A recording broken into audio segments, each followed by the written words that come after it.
குடிலகுந்தள பால நமோ நமோ நிடிலலோஜனசூத நமோ நமோ குடிலகுந்தள பால நமோ நமோ நிடிலலோஜனசூத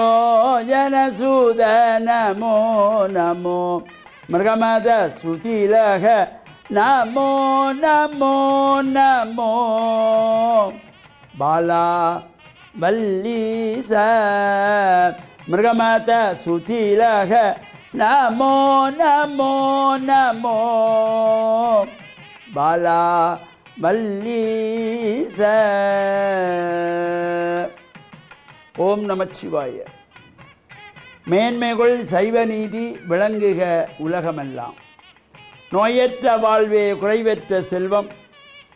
அந்த நோய் நொடி இல்லாத வாழ்வு இந்த உலக மக்கள் எல்லோரும் வாழ வேண்டும் என்று கலியுகத்தின் காந்தமலை ஜோதியாகிய சபரிமலை சுவாமி ஐயப்பனுடைய திருவடிகளை சிறந்தாழ்த்தி டான் தமிழொலி ஓம் தொலைக்காட்சி நேயர்கள் அனைவருக்கும் சர்வதேச இந்து மத குருபீடம் அகில இலங்கை சபரிமலை ஸ்ரீ சாஸ்தா பீடத்தின் சார்பில் இனிய வணக்கங்களும் நல்லாசிகளும்.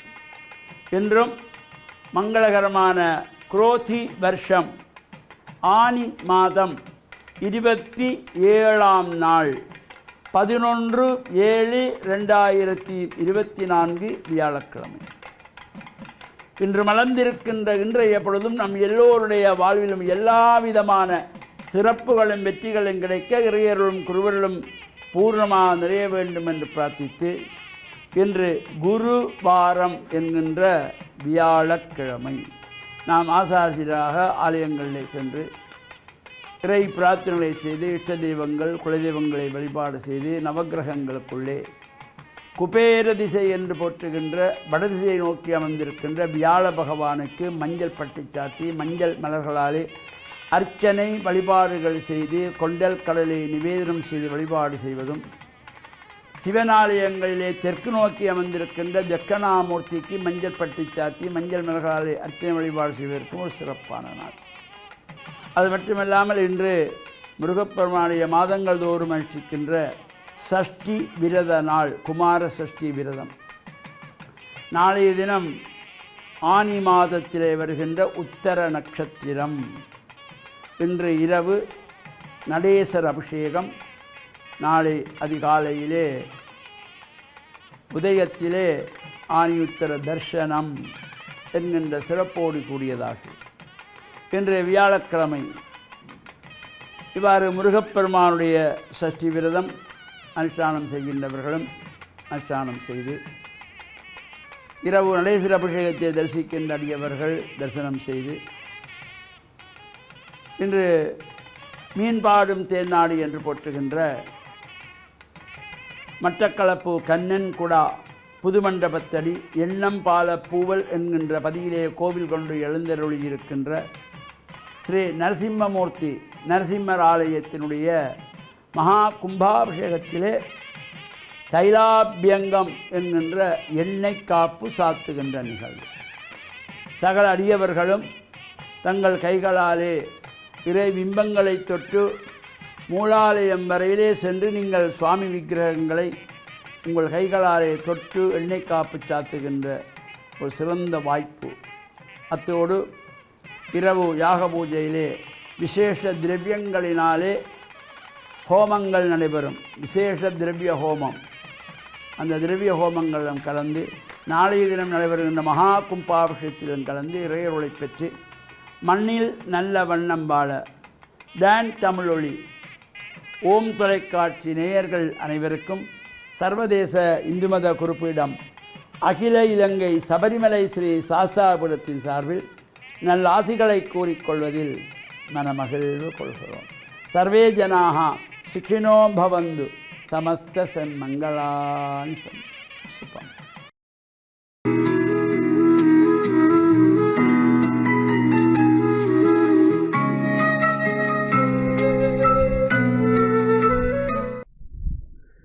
இறை இயேசுவில் என் அன்பு நெஞ்சங்களே, கிறிஸ்தவ நற்சிந்தனை வேளையில் உங்களை சந்திப்பதிலே பெரும் மகிழ்வு கொள்கின்றேன்.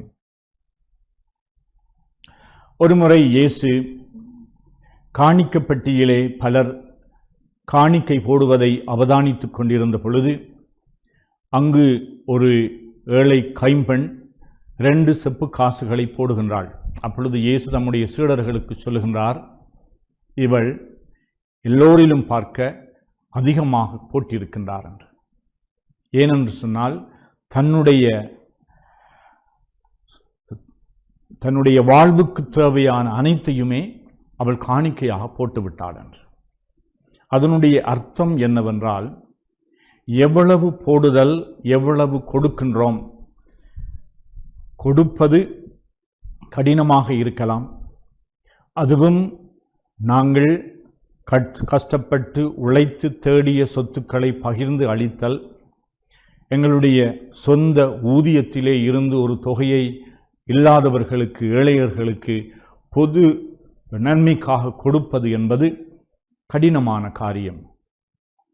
ஆனால் இந்த ஏழை கைம்பெண்ணினுடைய கொடுத்தலை பற்றி இயேசு குறிப்பிடுகின்ற பொழுது அவர் சொல்லுகின்றார், நாம் தாராள சிந்தையோடு கொடுக்க வேண்டும், நல்ல மனதோடு கொடுக்க வேண்டும். நாம் இந்த துன்ப துயரங்களை உணர்ந்து அங்கு நாங்கள் எங்களுடைய பங்களிப்பை செய்ய வேண்டும் என்று. ஒருமுறை அன்னை தெரேசாள் அவள் மிகவும் செல்வந்தர்களாக இருந்த கூட்டத்தினருக்கு தன்னுடைய பணிகள் பற்றி பேசிய பொழுது அவர்கள் கேட்டார்கள், எவ்வளவு பணம் உங்களுக்கு தேவை என்று. அவர் சொன்னார், அன்னை தெரேசாள் சொன்னார், நீங்கள் முதலில் உங்களுடைய குடும்பத்திற்கு சென்று அங்கு உங்களுடைய மனைவி, கணவன், பிள்ளைகள், உறவுகள் இவர்களுக்கு உங்களுடைய நேரத்தையும் அன்பையும் பகிர்தலையும் ஏற்றுக்கொள்ளுதலையும் மன்னித்தலையும் நீங்கள் கொடுங்கள் என்று சொல்லி. அதாவது பணம் முக்கியம் அல்ல, உங்களுடைய குடும்பத்திலே நீங்கள் தாராள சிந்தையோடு இருங்கள். அப்பொழுது நல்ல குடும்பங்கள் கட்டி எழுப்பப்படும், மனித நேயங்கள் வளர்க்கப்படும், இறைவனுடைய பிள்ளைகளாக நாங்கள் உருமாற்றம் பெறுவோம் என்று சொன்னார். அதனுடைய அர்த்தம் என்னவென்றால், வெறுமனே நாங்கள் எவ்வளவு தொகை பணத்தை, எல்லோரும் பணக்காரர்களாக இருந்தார்கள், அவர்கள் செக் எழுதி கொடுக்கலாம், எத்தனை $1000 பெறுமதியான செக் அவர்களுக்கு கொடுக்க விருப்பமாக இருந்தார்கள். ஆனால் அவர் சொன்னால், முதல் இந்த கொடுக்கின்ற மனம் வந்து உங்களுடைய இல்லங்களிலே உதயமாக வேண்டும் என்று. என்றால் கொடுப்பவர்கள் நல்லவர்கள், ஆனால் எங்களில் பலர் கொடுக்கின்ற பொழுது எங்களுக்கு பெருமை சேர்ப்பதற்காக, எங்களுடைய பெயரை பொறிப்பதற்காக, எங்களுடைய செல்வாக்கை அதிகரிப்பதற்காக, எங்களுடைய தற்பெருமைக்காக நாங்கள் கொடுக்கலாம். இன்னும் ஒரு இடத்திலே அன்னை தெரேசாள் அவள் நடத்திய அந்த ஏழைகளுக்கு உணவளிக்கின்ற அந்த இடத்திலே நாங்கள் எவ்வளவு பணம் கொடுக்க முடியும் என்று கேட்ட பொழுது, எனக்கு பணம் வேண்டாம், நீங்கள் இங்கு பணியாளர்களாக வருவீர்களா என்று, வாலண்டியர்ஸ், நீங்களாகவே வந்து சில சேவைகளை செய்ய முடியுமா? அதாவது கொடுப்பது வெறுமனே பணம் தான் என்று நாங்கள் நினைக்கின்றோம். எங்களுடைய நேரத்தை ஒதுக்கி, எங்களுடைய முயற்சிகளை, எங்களுடைய உழைப்பை, எங்களுடைய அக்கறையை நாங்கள் கொடுப்பது என்பது உண்மையாகவே எங்களுடைய உள்ளத்தின் ஆழத்திலே இருந்து வர வேண்டும். அதனாலே கொடுத்தல் என்பது, பகிர்ந்து அளித்தல் என்பது வெறுமனே பணம் மட்டுமல்ல. பணம் இல்லாதவர்களும் ஏராளமாக கொடுக்கலாம், பணம் இல்லாதவர்கள் ஏராளமாக கொடுக்கலாம்.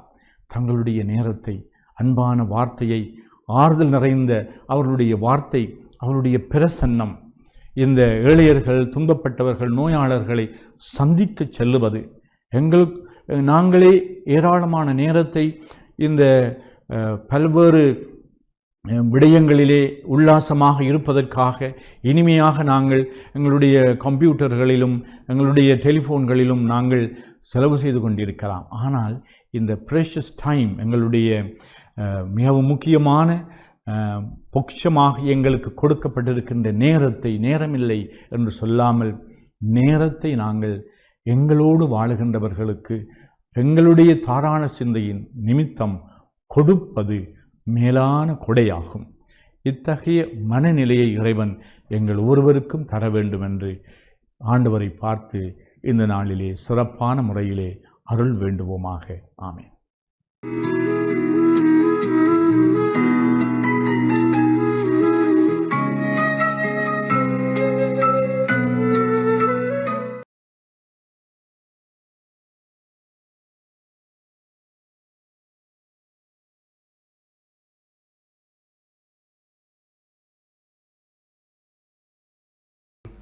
அல்ஹம்துலில்லாஹி வஹ்தா வஸ்ஸலாத்து வஸ்ஸலாமு அலா மல்லா நபிய பஅத அம்மா பஅத். கண்ணியமான அன்பார்ந்த நேயர்களே, இஸ்லாமிய சகோதரர்களே, நல்லுள்ளங்களே, எங்களுடைய வாழ்க்கையில் எங்களுடைய செயற்பாடுகள் எதுவாக இருந்த போதிலும் அது இறைவனால் அல்லாஹு தஆலாவால் நமக்கு வழங்கப்பட்ட பேருபகாரம் நேமத்திலிருந்து கொடுக்கப்பட்டதாக காணப்படுகின்றது. எந்த செயற்பாடுகளை நாங்கள் செய்தாலும், அது பார்க்கின்ற பார்வையாக இருந்தாலும், பேசுகின்ற பேச்சாக இருந்தாலும், பிடிக்கின்ற செயற்பாடுகளாக இருந்தாலும், சிந்திக்கக்கூடிய ஆற்றலாக இருந்தாலும், சாப்பிடுகின்ற உணவாக இருந்தாலும், எதுவாக இருந்த போதிலும் அல்லாஹு தஆலா தான் எமக்கு அதனை அவனுடைய புறத்தில் இருந்து அருளாக வழங்குகின்றான். எவ்வளவுதான் பணம் இருந்த போதிலும், எவ்வளவுதான் செல்வம் இருந்த போதிலும், தான் நினைப்பதை சாப்பிட முடியாது எவ்வளவோ பேர் கஷ்டப்பட்டு கொண்டிருப்பதை பார்க்கிறோம். அவருடைய சாப்பாட்டுக்குரிய திட்டத்தை, அவருடைய அந்த பட்டியலை வழங்குவது அவரை பராமரிக்கின்ற, அவருக்கு வைத்தியம் செய்கின்ற வைத்தியர் தான். அவரிடம் செல்வம் இருக்கின்றது, ஆனால் அவர் நினைத்த எல்லாவற்றையும் சாப்பிட முடியாது. ஏன்? அவருடைய நோய் அதற்கு தடையாக இருக்கிறது. அல்லாஹு தஆலா தான் குணத்தை உண்டாக்குபவன். அவன் குணத்தை உண்டாக்கிவிட்டால் அதைவிட பேருபகாரம் எதுவும் கிடையாது. எனவே பணம் இருக்கிறது என்பது ஒரு பெரியொரு முன்னேற்றம் அல்ல. உடலிலே ஆரோக்கியம் இருக்க வேண்டும். அதே போன்று பார்வை, கண் இருக்கின்றது. எத்தனையோ சகோதரர்களுக்கு கண் பார்வை இல்லை. நாங்கள் கண்களால் பார்த்து கொண்டிருக்கின்றோம். எங்களுடைய கண் இருப்பதால் பார்க்கவில்லை. பார்க்கக்கூடிய கட்புலனாகும் சக்தியை அல்லாஹு தஆலா வழங்கி இருப்பதன் காரணமாக எங்களுக்கு நாங்கள் பார்க்கக்கூடிய காட்சிகள் புலனாகின்றன. பேசக்கூடிய மொழி, கேட்கக்கூடிய ஆற்றல், இவை எல்லாம் அல்லாஹ்வின் புறத்தில் இருந்து வழங்கப்பட்டு, முக்கியமாக இங்கு நான் பேச எடுத்துக்கொண்ட விடயம் என்னவென்று சொன்னால், ஒருவனுடைய உடல் ஆரோக்கியத்திற்கு அடிப்படையானது அவனுடைய உறக்கம். தூக்கம் ஒரு முக்கியமான ஒரு அருளாக இருக்கின்றது. அல்லாஹு தஆலா அதனை அவனுடைய புறத்தில் இருந்து வழங்குகின்றான். தூக்கம் என்பது ஒரு மெஷினிலே அல்லது ஒரு கணனியிலே திட்டமிடப்பட்ட சாஃப்ட்வேர் இன்ஸ்டால் பண்ணி பதிவிறக்கம் செய்யப்பட்ட ஒரு சாஃப்ட்வேராக எந்த உடம்பிலும் இல்லை. உடல் அசதியாகும்போது, உடல் டயர்டாகும்போது தானாக உருவாகின்றது தூக்கம். ஏன் இந்த தூக்கம் உருவாகின்றது? உடலுக்கு ஆரோக்கியத்தை கொடுப்பதற்காக. இந்த தூக்கம் இல்லாது போனால், தூக்கம் தொலைந்து போனால், பல நாட்களாக தூக்கம் ஒரு மனிதனுக்கு கிடைக்காவிட்டால் அவனுடைய செயற்பாடுகள் எல்லாம் ஸ்தம்பிதம் அடைந்து விடக்கூடிய சூழ்நிலையை நாம் பார்க்கின்றோம். உடல் சரியாக இயங்காது, சிந்தனை சரியாக வேலை செய்யாது, வேலைகள் திட்டமாக நடக்காது. ஏன்? சாதாரணமாக கருதக்கூடிய உறக்கம் இவனுக்கு கை கொடுக்கவில்லை. இது யாருடைய புறத்தில் இருந்து வந்தது? இது படைத்த இறைவன், ஆட்சி செய்யக்கூடிய இறைவன், எல்லா செல்வங்களையும் வழங்கக்கூடிய ரப்பாக இருக்கக்கூடிய அல்லாஹு தஆலாவின் புறத்தில் இருந்து வந்தது. எனவேதான் தூக்கம் உடலுக்கு ஆரோக்கியம். அதனைத்தான் ரசூல் ஸல்லல்லாஹு அலைஹி வஸல்லம் அவர்கள் துஆவிலே எங்களுக்கு படித்து தந்தார்கள். என்ன? தூங்கி எழுந்தவுடன் நன்றி செலுத்தினார்கள்.